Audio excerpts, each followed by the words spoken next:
Bon, on a un gros souci pour le Wheel Talk. Je vous balance le générique et je vous explique tout ça juste après. Everything is real, so hit me.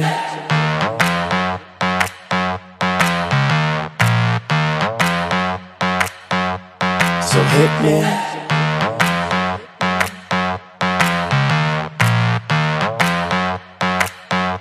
So hit me. Le souci qu'on a en fait, c'est que j'étais en train d'éditer le Wheel Talk hier soir et je me suis rendu compte que mon jugement était beaucoup trop impartial par rapport aux roues. À partir de là, je me suis dit, bon, j'ai pas enregistré les prix, on va quand même aller voir les prix parce que je vous les donne toujours en fin de vidéo. Et je me suis rendu compte qu'elles étaient très bien notées sur les 3/4 des sites où je suis allé voir. Et je me suis dit, aïe, il y a un souci, moi je juge ça très mal. Soit il y a une erreur au niveau de 15 personnes qui ont noté sur le site, ce qui est fort peu probable, soit c'est moi qui ai mal interprété ou qui ai mal compris comment juger une roue. Et ça m'a rappelé une discussion que j'ai eue en fait avec des gens sur la chaîne il y a quelques jours, sur une vidéo qui date d'il y a 6 mois à peu près. Et je me suis dit, est-ce que, en parlant de freeride, je suis pas resté coincé sur un carcan de freeride alors qu'en vrai il y en a 10 000. Tu peux faire du fast freeride, du slow freeride, tu peux aimer descendre à 30 km/h comme à 50, tu peux aimer que faire des stand-up, que des glove down ou mixer les deux, taper du switch 10. Voilà, il y a des roues qui sont typiques pour plein de trucs et qui ont plus ou moins de caractéristiques qui vont correspondre à tes besoins freeride. Et je me suis dit, est-ce que je me suis pas fixé seulement sur mon freeride à moi? Du coup, je vais tout refaire. J'ai plus les roues avec moi, je fais ça à la mémoire, du coup oui, il va falloir un petit peu me croire, mais je me souviens globalement bien de comment elles étaient. Je me souviens en fait de toutes les caractéristiques, c'est juste du coup le raisonnement final qui va changer, c'est tout. Qui plus est, le Wheel Talk était décousu, du coup on va aussi en profiter pour faire un épisode pilote et on va tout cadrer. Parce que c'est important pour que vous puissiez bien comprendre et suivre la vidéo. J'ai ça de notes pour les caractéristiques des roues. Du coup, on va d'abord commencer en fait par donner les caractéristiques des roues. Après, je vais, entre guillemets, prédire ce à quoi je devrais m'attendre. Et je vais vous dire ce que j'ai eu. Et après, je vais faire mon résultat. Au niveau des caractéristiques, on a une roue qui fait 67 mm de diamètre en CP. On a 30 mm et en largeur maximale par contre on a 40 mm. Attention, c'est très important. Au niveau des lèvres, on n'a pas de lèvres, par contre les bords des roues sont assez arrondis. Le cœur, le noyau est center set et en duromètre on a du 78A. Voilà. Ah, et elles sont standard aussi. C'est peut-être important de le préciser. Vous avez toutes les caractéristiques. 67 mm, 32 CP, 40 de largeur, c'est le plus important. Qu'est-ce qu'on va dire par rapport à ça? 67 mm, à quoi on va devoir s'attendre? On va pas avoir une grosse vitesse maximale. C'est un gros point important. Et on va avoir une assez bonne accélération, surtout en sortie de slide, où du coup on va pouvoir récupérer assez vite de la vitesse. Vu qu'elles sont petites, le mouvement d'inertie est assez grand. Du coup, ça va vite, très vite. Mais ça n'a pas une vitesse maximale élevée. Au niveau du contact patch maintenant, on a 30 mm. Donc, du coup, qu'est-ce qu'on en déduit? Slide facilité, décroche facile et slide sur la durée, c'est-à-dire que vous allez slider un peu plus longtemps. À comparer de ça, une roue qui fait 50 mm de CP, elle va slider beaucoup moins longtemps. Au niveau de la largeur maximale, on se situe dans du 40 mm. Du coup, plus la roue va s'user, plus théoriquement elle va avoir d'accroche. Pour l'instant, on est que sur la théorie, d'accord? Au niveau du duro maintenant, on a un 78A. Qu'est-ce que ça veut dire? On a une roue qui est assez molle. Quand on va slider, on va être assez ancré dans le sol, ça va bien nous ralentir, ça va s'user un peu vite par contre, vu que c'est une glisse qui est plus saine et qui se ponce plus contre le sol. Ok. Au niveau des lèvres maintenant, il n'y en a pas. Décroche très facile du coup. Les bords par contre sont arrondis, décroche encore plus facile. Par contre au niveau de l'usure, les bords vont petit à petit devenir légèrement carrés. Ça va créer un angle un peu plus défini. Du coup, on sentira un petit peu plus la décroche, plus on usera la roue. C'est très léger, mais c'est quand même là. Ok, pour résumer toutes les caractéristiques, du coup, on a une roue qui est petite et fine. Voilà, avec un duro assez mou. Vous me suivez jusque là? Elle s'appelle les Hawk Tracers. Leur caractéristique, c'est de laisser des traces. Donc déjà au niveau de l'uréthane maintenant, on a une uréthane qui se désagrège vite.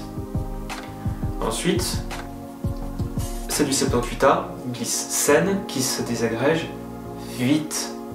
Voilà, donc on a deux caractéristiques qui font que l'usure de la roue va être assez rapide. Qui plus est, elles sont petites et fines. J'insiste sur le fine. Du coup, il y a moins d'uréthane qui frotte, donc elle glisse plus longtemps et elle laisse plus de marques. Je réagis comme ça parce qu'en soi, en fait, je connais déjà le comportement de la roue. Pour les prochains Wheel Talk, je n'aurai pas encore essayé la roue, je ferai à l'aveugle. Et après, je confirmerai. Maintenant, on va confirmer au niveau du comportement en slide. Premier truc à noter, c'est que quand elles arrivent Stone Ground, il faut savoir que Stone Ground, c'est juste un ponçage en fait préliminaire de la roue. C'est pas la chair même de la roue, c'est pas l'uréthane brut. Du coup, il va falloir quand même quelques petits slides pour enlever le petit glaçage Stone Ground. Et une fois que ça c'est fait, elle commence vraiment à marquer. Les premiers slides, en fait, je me suis dit, oh, c'est bizarre, elles marquent pas. Pourtant, elles sont censées marquer. Et oui, il faut quelques petits slides pour qu'elles marquent. Le Stone Ground s'enlève en 4-5 slides. Et je fais que 62 kg à peu près. Du coup, c'est pour vous dire qu'elle s'use assez vite.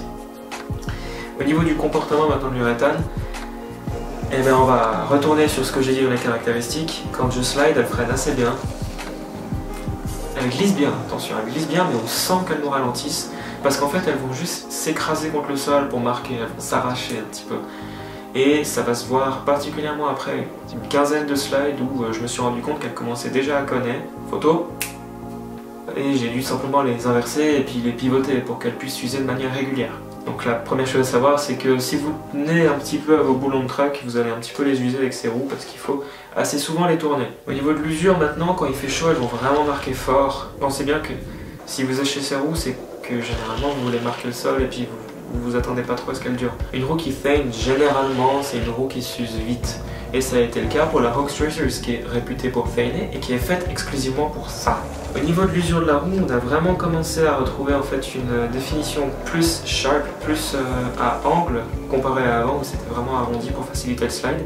Alors qu'est-ce que ça a fait? Ça a fait que la décroche et la raccroche étaient un petit peu plus prononcées. Mais bon, vu la largeur de la roue, ça n'a pas eu une grande influence. Ça s'est juste légèrement ressenti. Voilà. Mais c'est pas très important. Au niveau de l'usure par contre aussi, on voit qu'elle s'élargit. Du coup ça se sent un petit peu dans les slides, on les trouve un petit peu moins longs. C'est pas flagrant. Vraiment pas flagrant. Parce que ça dépend avant tout de la vitesse après, du slide. Plus la roue est large, plus elle s'accroche au sol. Mais on a une uréthane qui se désagrège vite. Mais on a un duro qui fait que l'uréthane se désagrège vite. Vous voyez où je veux en venir? Plus la roue s'use, plus elle teint. Plus elle teint, plus elle s'use. Elle est conçue uniquement pour ça. On a fait le tour du diamètre du CP, des lèvres, de la configuration de l'uréthane, etc. Il nous reste le noyau. Rien de bien particulier, c'est un noyau qui se voit pas, il est dans la roue. Du coup, bah voilà, l'uréthane se déforme. Du coup, elle s'arrache encore plus, du coup, elle teint encore plus. La roue. Par contre, ça, du coup, la roue, vous pouvez juste faire. Vous pouvez l'inverser simplement, c'est pas un problème.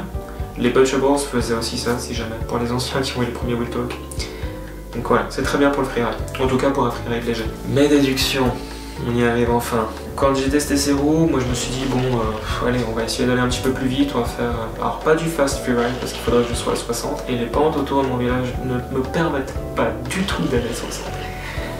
Par contre, vous voyez sur les plans que avec un peu de vitesse, elle peigne beaucoup et elle marque beaucoup.